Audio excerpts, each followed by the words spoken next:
కేశవ కోసం తల్లిదండ్రులనే ఎదిరించిన శైలు. షాక్లో శైలు వాళ్ళ తల్లిదండ్రి. అసలు ఇదంతా ఎలా జరగబోతుందో తెలుసుకోవాలనుకుంటే ఇప్పుడే మన ఛానల్ని సబ్స్క్రైబ్ చేసుకొని పక్కనే ఉన్న బెల్ ఐకాన్ని క్లిక్ చేయండి. దెబ్బలుతున్న సురేష్ ఇంటికి వచ్చిన తర్వాత చాలా బాధపడుతూ కూర్చొని ఉంటాడు. అప్పుడు వాళ్ళ అమ్మ నాన్న అడుగుతారు, ఇదేంట్రా ఇలా అయిపోయావు, ఏమైంది అని. అప్పుడు అమ్మ, ఇలాగా నేను వాళ్ళ ఇంటికి వెళ్ళాను, చెల్లికి పెళ్లి సంబంధం కుదురుతుంది, మా చెల్లి వెనకాల పడద్దు అని చెప్దామని వెళ్తే వాళ్ళందరూ నన్ను ఇలా చితక్కొట్టేశారమ్మా అని అబద్ధం చెప్తాడు వాళ్ళ తల్లిదండ్రులకి.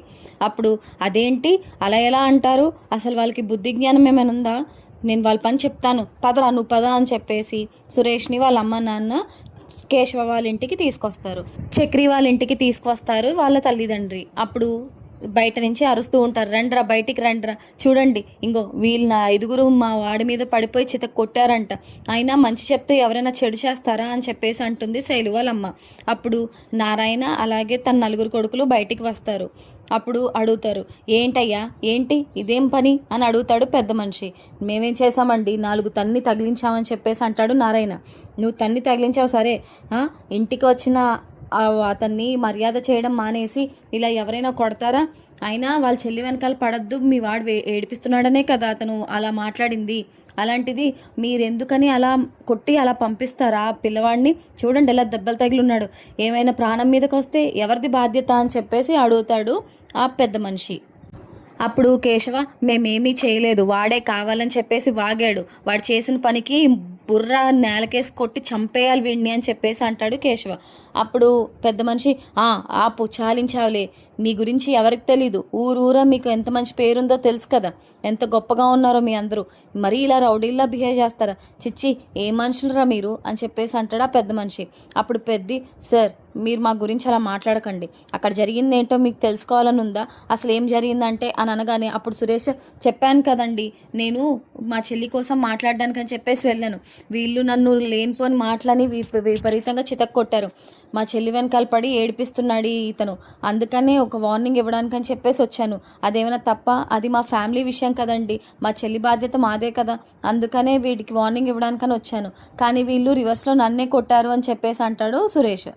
అప్పుడు శైలు వాళ్ళ అమ్మ ఇలా అంటుంది, అసలు వీళ్ళకి బుద్ధి జ్ఞానం ఎక్కడదండి, పోయినసారి కూడా ఎన్నెన్ని మాటలన్నారో మమ్మల్ని, పెద్ద చిన్నంతరం ఏమీ లేదు, అసలు ఎన్నెన్ని మాటలన్నారు, పైగా ఇప్పుడేమో మా అబ్బాయిని ఇంత దారుణంగా కొడతారు, కేవలం చెప్పడానికి వచ్చాడు, మా పాపకి పెళ్లి సంబంధాలు చూస్తున్నాం, ఒక సంబంధం కుదిరేలా ఉంది, ఆ సంబంధం గురించి వచ్చి చెప్పి వార్నింగ్ ఇవ్వడానికి వస్తే మరి ఇలా ఎవడైనా కొడతాడా, అసలు ఏం మనుషులో నాకు అసలు అర్థమే కావట్లేదు అని అంటుంది వరాలు. అప్పుడు శైలు వాళ్ళ నాన్న కూడా వరాలుకే సపోర్ట్ వస్తాడు. అసలు వీడు చేసిన పనికి నాకైతే ఒళ్ళు మండిపోతుంది, అసలు అలా ఎవరైనా కొడతారా, ఏం మనుషులయ్యా, ఏమైనా ఇరిగి ఏమైనా అయితే ఏంటి పరిస్థితి, మీరేమైనా బాధ్యత వహిస్తారా, లేదు కదా అని అంటాడు. అప్పుడు ఆ పెద్ద మనిషి కూడా, నాకెందుకో వీళ్ళే చాలా దారుణంగా అనిపిస్తున్నారు, మరీ ఇంత రోషంగా పౌరుషంగా ఉంటే ఎలాగా, అయినా చెప్పిన వాళ్ళకి మంచి మర్యాద లేదా, చక్కగా వచ్చి చెప్పి మాట్లాడడానికి వస్తే ఇంత దారుణంగా ఎవరైనా కొడతారా, ఏ మనుషులయ్యా మీరు అని చెప్పేసి అంటాడు ఆ పెద్ద మనిషి. అప్పుడు పోలీసుల వ్యాన్ వస్తుంది, పోలీసులు దిగి ఏంటండి ఏమైంది అని అడగానే ఆ పెద్ద మనిషి కూడా అంటూ ఉంటాడు, యావండి నాకెందుకో వీళ్ళే రౌడీల్లా కనబడుతున్నారు, వీధిలో కూడా వీళ్ళు రౌడీలని వీళ్ళకి పేరుంది, అందుకే ఏ పిల్లని ఎవరికి ఇవ్వలేదు, వీళ్ళకి ఎవ్వరు కూడా ఇవ్వలేదు, సొంత అత్తే వద్దు అని వదులుకుంది, కాబట్టి నాకు ఎందుకో వీళ్ళే తప్పుగా అనిపిస్తున్నారండి, ఆ బాబు వచ్చి చెప్పాడంట ఇతను ప్రేమిస్తున్నాడంట వాళ్ళ చెల్లిని, ఆ బాబు వచ్చి చెప్పాడంట వద్దు మీరు ఇంకా ప్రేమించడానికి వీలు లేదు, మా చెల్లికి పెళ్లి సంబంధాలు కుదురుతున్నాయని చెప్పేసి చెప్పడానికి వస్తే వాడేం చేశాడో తెలుసా, ఒకటే అందరూ కలిసి ఏకమై ఒక్కడనే చేసి చితక్ కొట్టారంటండి అని చెప్తాడు ఆ సార్ పోలీసులకి. అప్పుడు పోలీస్ కూడా, ఏంటయ్యా ఏంటి పనులు, ఎవరైనా ఇలా కొడతారా, కొట్టినందుకు ఖచ్చితంగా మిమ్మల్ని జైలుకి తీసుకెళ్ళాలి అని చెప్పేసి అంటారు. అప్పుడు మహాలక్ష్మి లోపల నుంచి చాలా కోపంతో ఊగిపోతూ బయటకు వచ్చి, పదండి నేను కూడా వస్తాను జైలుకి, నేను కూడా వీళ్ళ మనిషినే, ఈ ఇంటి కోడల్ని, పదండి అని అరుస్తుంది. మహాలక్ష్మి వాలకం చూసి పెద్ద ఆయనకి అలాగే శైలు వాళ్ళ నాన్నకు కూడా ఏంటో అనుమానం వస్తుంది, అదేంటి అమ్మాయి బురద బట్టలు వేసుకుంది అని చెప్పి. పదండి సార్, ఇక్కడ న్యాయం అన్యాయాలతో పని లేదు కదా, నేను కూడా వస్తాను పదండి పోలీస్ స్టేషన్కి అని అనగానే పోలీసులు ఆ వాలకం చూసి, ఏంటమ్మా ఇలా బురద బట్టలు వేసుకున్నావు ఏంటిది అనగానే, ఇంకెవరిని, ఆ అబ్బాయిని అడగండి చెప్తాడు ఏం జరిగిందో అనగానే సురేష్ నోట్లో నీళ్ళు నములుతా కిందకి చూస్తూ అయ్యో అన్నట్టు చూస్తాడు. అప్పుడు మహాలక్ష్మి, అదిగో కిందకు చూసి బిత్తర చూపులు చూస్తున్నాడు కదా, ఆ మనిషిని అడగండి ఏం చేశాడో. చెత్త పనులన్నీ చేసేసి ఇప్పుడు ఇంటికి ఇలా వేసుకుని వచ్చి మా వాళ్ళని తప్పుపడితే ఎలా అండి? నన్ను ఏం చేశాడో అడగండి అతన్నే అని చెప్పేసి అనగానే శైలు వాళ్ళమ్మ, ఆపవమ్మా నీ నోరు, నువ్వు మామూలు దానివా, నువ్వేమైనా? అస్సలు కానే కాదు. పోయినసారి మమ్మల్ని మామూలుగా మాట్లాడలేదు మాతో, ఇప్పుడు కూడా మా వాడిని ఇలా తిడుతున్నావు, ఏమనుకోవాలి నిన్ను అసలు? అయినా తప్పులేదులే, అయినా నువ్వు ఇలా బురద బట్టలు వేసుకుంటే మావాడితో ఏం పని, మావాడు ఏం చేశాడు అని చెప్పేసి అంటుంది శైలు వాళ్ళ అమ్మ. అప్పుడు సురేష్ అది అది అది అంటాడు. అది అది కాదు, ఏంటి చెప్పు, నువ్వు బాగా మాట్లాడుతున్నావు కదా, ఇందాక చాలా బాగా మాట్లాడావు కదా నాతో, ఆ మాటలు మీ అమ్మ నాన్నలతో చెప్పడానికి నీకేంటి నొప్పి అని అడుగుతుంది మహాలక్ష్మి. అప్పుడు సురేష్ అంటే అమ్మ అది కాదు అంటే, ఏంట్రా కాదు చెప్పు, నీదేం తప్పు లేదని చెప్పు, వీళ్ళకి బాగా బుద్ధి వస్తుంది, పోలీస్ స్టేషన్కి తీసుకెళ్ళి 4 తంతే కానీ బుద్ధి రాదు అని చెప్పేసి అంటుంది వరాలు. పోలీసు వాళ్ళు అడుగుతారు, అసలు ఏమైందమ్మా, నువ్వేంటి ఇలా బురద బట్టలు వేసుకుని వచ్చావంటే, ఏముంది సార్ నేనే చెప్తాను, అబద్ధాలు చెప్తూ ఉంటాడు వాడు, నేను చెప్తాను. నేను రోడ్ మీద నా ఆఫీస్కి నేను వెళ్తూ ఉంటే నన్ను పంచమి పంచమి అని పిలిచి నన్ను అవమానించాడు సార్. అయితే దగ్గరికి వెళ్ళి నువ్వు నన్ను అలా పిలవద్దు, నా పేరు మహాలక్ష్మి అని చెప్పేసి అన్నాను సార్ నేను. కానీ నేను పంచమి అనే పిలుస్తాను, 5 మగవాళ్ళతో ఉంటున్నాను ఇంట్లో, పంచమి కాక ఇంకేమని పిలవాలి, నన్ను అవమానించాడు సార్. అలా అవమానించేసరికి నాకు కోపం వచ్చి ఒక దెబ్బ వేసేసి అక్కడి నుంచి వెళ్ళిపోతే బస్ స్టాప్ దగ్గర బస్ కోసం వెయిట్ చేస్తుంటే వీళ్ళ ఫ్రెండ్ బండి మీద వచ్చి నా చున్నీ పట్టుకొని రోడ్ మీద లాక్కుంటూ వెళ్ళాడు సార్. నేను వదిలించుకొని కింద పడిపోతే సార్ బురద అంటుకుంది నా డ్రెస్ మీద అని చెప్పేసి చెప్తుంది పోలీస్ వాళ్ళకి. అది విన్న శైలు వాళ్ళ అమ్మ నాన్న షాక్ అవుతారు. అయితే ఈవిడేదో అబద్ధం చెప్తుంది సార్, ఇలా ఏం జరుగుండదు, మా వాడు అలాంటి వాడు కాదు అని చెప్పేసి వరాలు పోలీసుల వైపు చూసి అంటుంది. మా చెల్లి వెంట పడ్డాడు సార్, అందుకే ఇలా చేశాను అని చెప్పేసి అంటాడు సురేష్. అప్పుడు అక్కడ గొడవ జరుగుతూ ఉంటుంది. అయితే శైలు ఇంటి దగ్గర నుంచి బయటికి వచ్చి కేశవ షాప్ దగ్గరికి వెళ్తుంది, కానీ అక్కడ ఎవరో ఉండరు, అక్కడ వాళ్ళ షాప్లో పనిచేసే అబ్బాయి తప్ప. అప్పుడు అడుగుతుంది, ఏడి కేశవ ఎక్కడున్నాడు అని అడుగుతుంది. నీకు తెలీదా ఇంకా, మీ వాళ్ళు కేశవ అన్న వాళ్ళ ఇంటి దగ్గరికి వచ్చి గొడవ చేస్తున్నారు, ఏం చేయాలో కూడా అర్థం కావట్లేదు పాపం అన్నయ్యకి, ఏంటో మీ వాళ్ళు ఇంత దారుణంగా ఉన్నారు, గోల చేస్తున్నారంటే ఇంటి దగ్గర తెలుసా మీకు అని చెప్పేసి అంటాడు ఆ అబ్బాయి. అప్పుడు శైలు, వీళ్ళకి అసలు బుద్ధి జ్ఞానం లేదు, ఎందుకు అంటే వాళ్ళ ఇంటి మీద పడిపోతున్నాడు, అక్కడ తప్పు చేసింది మా అన్నయ్య కదా, ఎందుకు ఇలాంటి పిచ్చి పనులన్నీ చేస్తున్నాడు, ఉండు నేను చెప్తాను వాళ్ళ సంగతి అని శైలు అక్కడి నుంచి బయలుదేరి వెళ్తుంది. వీధిలో గొడవ జరుగుతుందని చెప్పేసి గాయత్రి వాళ్ళ అమ్మకి తెలుస్తుంది. తయారు కూడా వచ్చి ఆ గొడవంతా చూస్తూ ఆనందపడుతూ ఉంటుంది. వీళ్ళు ఇలాంటి మనుషులనే నేను వీళ్ళకి మా పిల్లని ఇవ్వలేదు, అసలాగో ఉన్నాడు కదా పెద్ద మనిషి, వాడికి ఇవ్వాలి నేను మా అమ్మాయిని, కానీ ఇలాంటి వ్యక్తులని నేను అసలు ఇవ్వలేదు, మంచి పని చేశాను, ఇంకో రోజు ఇలాగే ఉంటాయి గొడవలు అని చెప్పేసి అంటుంది తాయారు. అప్పుడు చక్రి వాళ్ళ కుటుంబం అంతా చాలా కోపంగా చూస్తుంది. సార్ తప్పు ఖచ్చితంగా వీళ్ళదే అయి ఉంటుంది సార్, ఆ మాత్రం తెలియట్లేదేంటి, ఖచ్చితంగా వీళ్ళదే తప్పు, వీళ్ళదే అయి ఉంటుంది సార్. ఆ అబ్బాయి చూసారా పాపం ఎంత బాధపడుతున్నాడో, ఎంత దెబ్బలు తగిలినాయో, అంతే సార్ వీళ్ళ కుటుంబమే అంత రౌడీలు, కావాలంటే వీధిలో వాళ్ళు ఎవరినైనా అడగండి, అందుకే వీళ్ళకి ఎవరు ఇప్పటికొచ్చి పిల్లనివ్వలేదు అని చెప్పేసి అంటుంది తాయారు. అప్పుడు నారాయణ, రేయ్ మీ ఆవిడ్ని నోరు మూసుకొని ఉండమని చెప్పు, బాగా ఎక్కువ మాట్లాడుతుంది, ఎవడివ్వద్దన్నాడ్రా, అది దాని అదృష్టం లేదు, నా పెద్ద కొడుకేంట్రా బంగారం వాడు, ఇంకొక మాట మాట్లాడానంటే మిమ్మల్ని చంపేసి నేను జైలుకి వెళ్తానురా అని చెప్పేసి పోలీసుల ముందే అంటాడు నారాయణ. వాళ్ళని సమర్థించుకుంటూ వీధిలో వాళ్ళందరూ కూడా వీళ్ళ వైపే అగెయిన్స్ట్గా ఉంటారు. మాకు తెలుసు సార్ వీళ్ళు చాలా దారుణం, అందుకనే కదా సార్ వీళ్ళ ఇంటి వైపు కూడా ఎవరు కన్నెత్తి చూడరు, అంటే తెగ అరుస్తూ ఉంటాడు ఆ పెద్ద మనిషి, అతని వెనకాలి 4 కొడుకులు, అమ్మో వీళ్ళ కుటుంబం అంటేనే భయం సార్, వీధిలో రౌడీల్లా బిహేవ్ చేస్తారు సార్ అని చెప్పేసి వీధిలో వాళ్ళందరూ నారాయణ కుటుంబం గురించి నెగిటివ్గా మాట్లాడుకుంటారు. అప్పుడు తాయారు, సార్ ఇప్పుడు ఇంకా వేచేదేం లేదు, శుభ్రంగా వీళ్ళ 5గురిని తీసుకెళ్ళి పోలీస్ స్టేషన్కి తీసుకెళ్ళి కుమ్మి పడేయండి, పాప మా అబ్బాయిని చూడండి ఎంత దారుణంగా కొట్టారో అని అనగానే మహాలక్ష్మికి ఒళ్ళు మండిపోతుంది. సార్ నేను చెప్పింది నిజం సార్, నా బట్టల మీద ఉన్న బురదను చూసి కూడా మీరు గుర్తుపట్టలేకపోతున్నారా, వాడు నన్ను లాగి కింద పడేశాడు అని చెప్పేసి అనగానే అందరూ కూడా సైలెంట్ అయిపోతారు, ఏమీ మాట్లాడరు. అప్పుడు పోలీసులు కూడా నీ కొడుకు చేసిన పని కల్లారా కనిపిస్తుంది కదమ్మా, అయినా అలా చున్నీ లాగడం ఏంటి, ఆడపిల్లని అంత దారుణంగా ఎవరైనా చేస్తారా, అయినా రోడ్ మీద వెళ్ళేటప్పుడు మీ కుటుంబంలో విషయాలు కూర్చొని మాట్లాడుకోవాలి, అంతే తప్ప ఇలా ఆడపిల్లని బాధపెట్టడం ఏమైనా బాగుందా అని అడుగుతాడు పోలీసు. మీరే న్యాయం చెప్పాలి సార్, నాకు తెలీదు అని అంటుంది మహాలక్ష్మి. కరెక్ట్గా అప్పుడే ఆటోలోంచి దిగుతుంది శైలు. అప్పుడు నారాయణ శైలుని చూసి ఇప్పుడు మాట్లాడండి ఒక్కొక్కడు అని అనుకుంటాడు.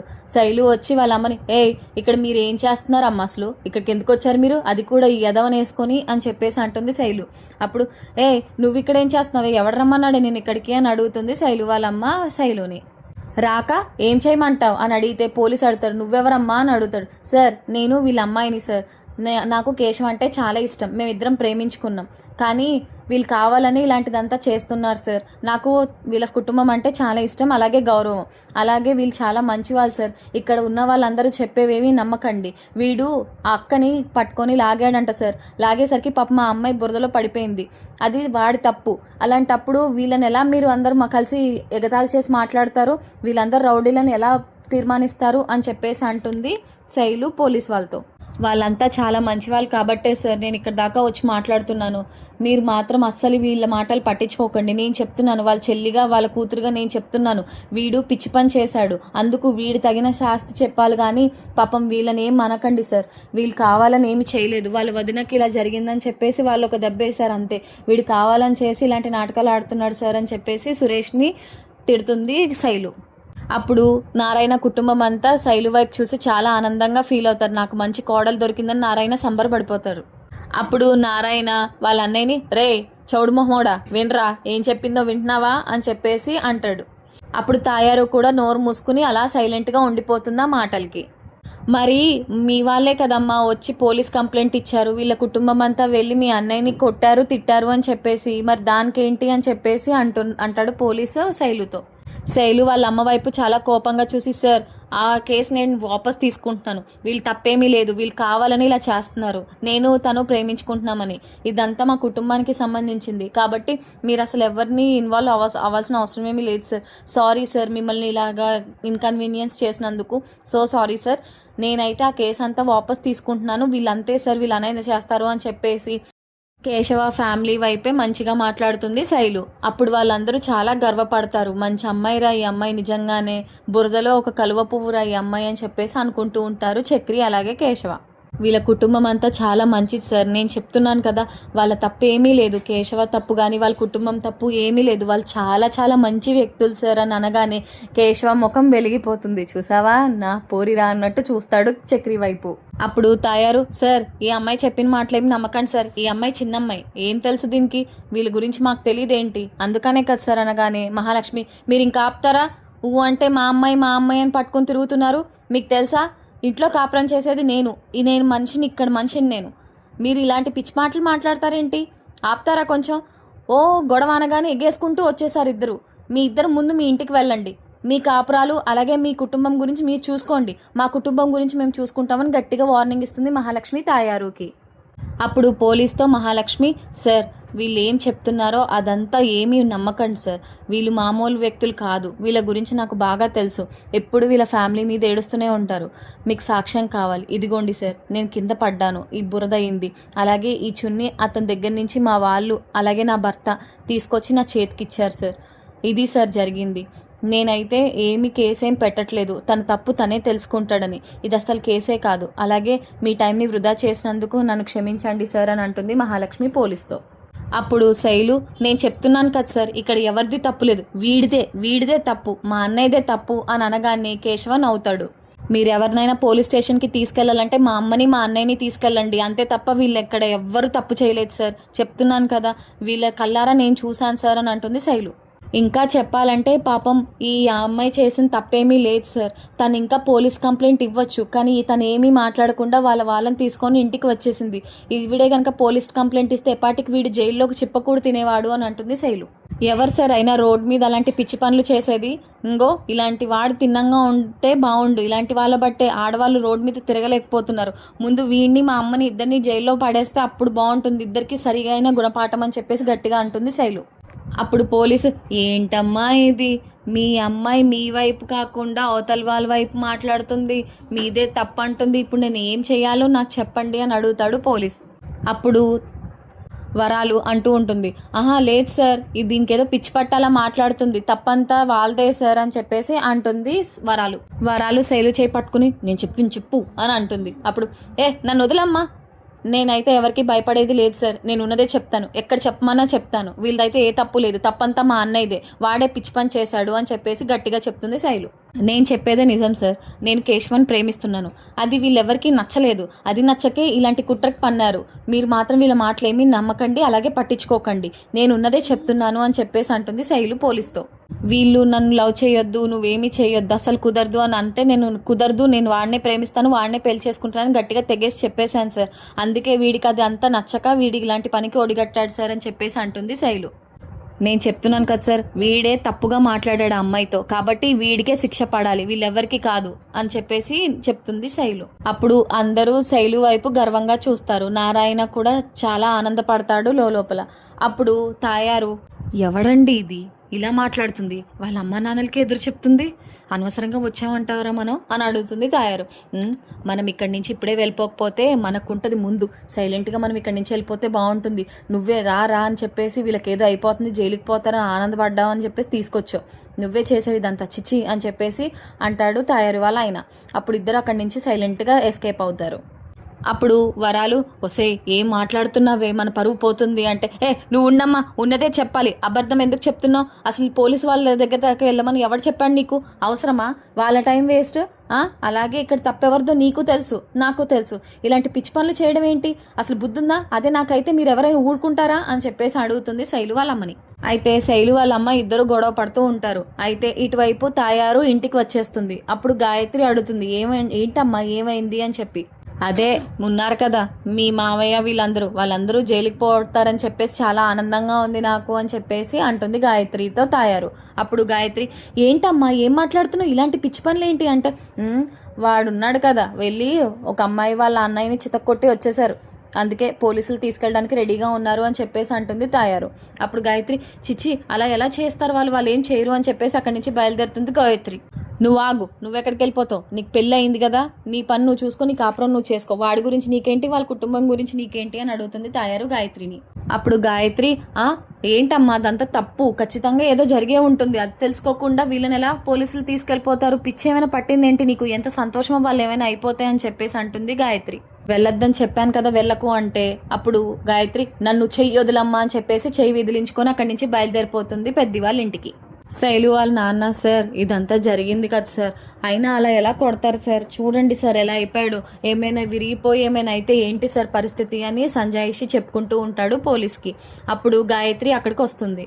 అప్పుడు శైలు, సార్ చెప్తున్నాను కదా సార్, వీళ్ళంతా ఇలాగే వాగుతూ ఉంటారు, నేను చెప్పేదే నిజం, వీళ్ళు ఏదో చేయబట్టే వీళ్ళు అలా చేశారు, చూసారు కదా సార్, కళ్ళ నిండా కనబడుతుంది వీళ్ళు ఎంత తప్పు చేశారు, వీళ్ళు ఏం చేశారు అనేది, అయినా మీరు వాళ్ళతో ఎలా సార్ అలా మాట్లాడతారు, ఏం పర్వాలేదు సార్, నేను చెప్పిందే కరెక్ట్ అనగానే తాయారు వాళ్ళ ఆయన, సార్ ఇదంతా ఎందుకో నమ్మసక్యంగా లేదు సార్, తినేదో డ్రామా ఆడుతుంది అని చెప్పేసి అంటాడు.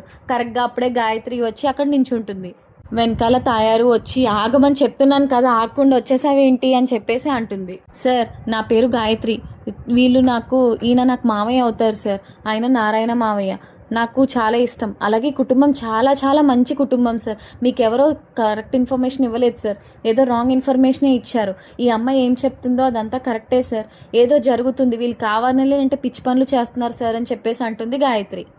అప్పుడు గాయత్రి పోలీస్తో అంటుంది, సార్ మా అమ్మకి నాన్నకి మా మావయ్య కానీ ఈ పిల్లలు కానీ అంటే అసలు పడదు సార్, అందుకే మీకు కావాలని తప్పుగా చెప్తున్నారు, మీరు అసలు వీళ్ళ మాటలు ఏది వినకండి, వాళ్ళంతా ఇలానే మాట్లాడతారు ఎప్పుడూ అంతే, కానీ వీళ్ళు ఎవరికి ఏ హాని చేయలేదు సార్, వీళ్ళు ఎంత మంచి వాళ్ళో నాకు తెలుసు, నేను వాళ్ళ సొంత కుటుంబం మనిషిగా చెప్తున్నాను సార్, వీళ్ళు అసలు ఏ తప్పు చేయలేదు అనగానే అందరూ కూడా ఆశ్చర్యపోతారు. మరి ఆ తర్వాత ఏం జరగబోతుంది, గాయత్రి, మహాలక్ష్మి అలాగే శైలు ముగ్గురు కూడా ఏం చేయబోతున్నారు తెలుసుకోవాలనుకుంటే ఇప్పుడే మన ఛానల్ని సబ్స్క్రైబ్ చేసుకొని పక్కనే ఉన్న బెల్ ఐకాన్ని క్లిక్ చేయండి. Thank you so much for watching.